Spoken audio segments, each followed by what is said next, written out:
এখন বরফে ঢাকা আমাদের গ্রাম, কি দুর্দান্ত লাগছে একবার দেখুন। Thanks to me.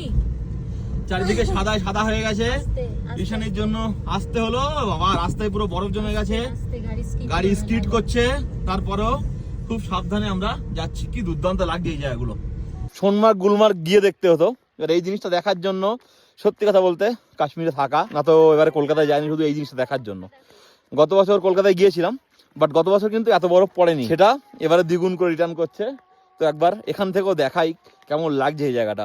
রোদ তো বাড়ি হয় না, একটু একটু করে রোদের ঝলক, বাট এই যে বরফ পড়া শুরু হয়েছে, এই বরফটা অনেক দিন পর্যন্ত থাকবে আর গলবে না বরফটা তত তাড়াতাড়ি, কারণ এত অ্যাডভান্স বরফ পড়া শুরু হয়েছে। তো নর্মালি 20-22 তারিখের পরে, ডিসেম্বরের 20-22 তারিখের পরে বরফটা পড়া শুরু হয়, বাট গত বছর তো পড়েইনি। গত বছর হয়েছিল ফেব্রুয়ারির মাঝামাঝি সময় বরফ পড়েছিল, যার জন্য বরফটা একদমই থাকেনি।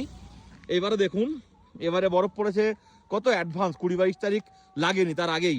সোনমার্গ গুলমার্গে তো অনেক আগেই পড়ে, বাট অত উপরে হয়তো দেখা যাচ্ছে সবসময় যাওয়া হয় না।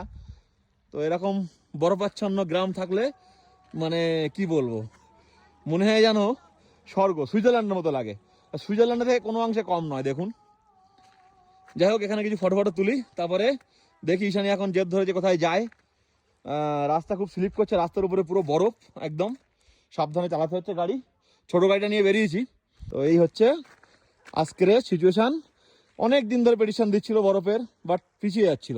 ফাইনালি আজকে সেই বরফটা পড়লো। এখন কোথায় যাবে দেখা যাক ঈশানী কোথায় যায়। আরো উপরে চলো, তাহলে দুধপাথির দিকে যাই।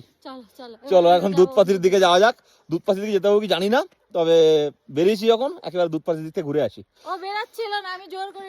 ও জোর করে টেনে টেনে বের করেছে, তাই বললাম চলো বেরিয়েই যখন পড়েছি তাহলে একটু দুধপাথির দিক থেকে ঘুরেই আসি।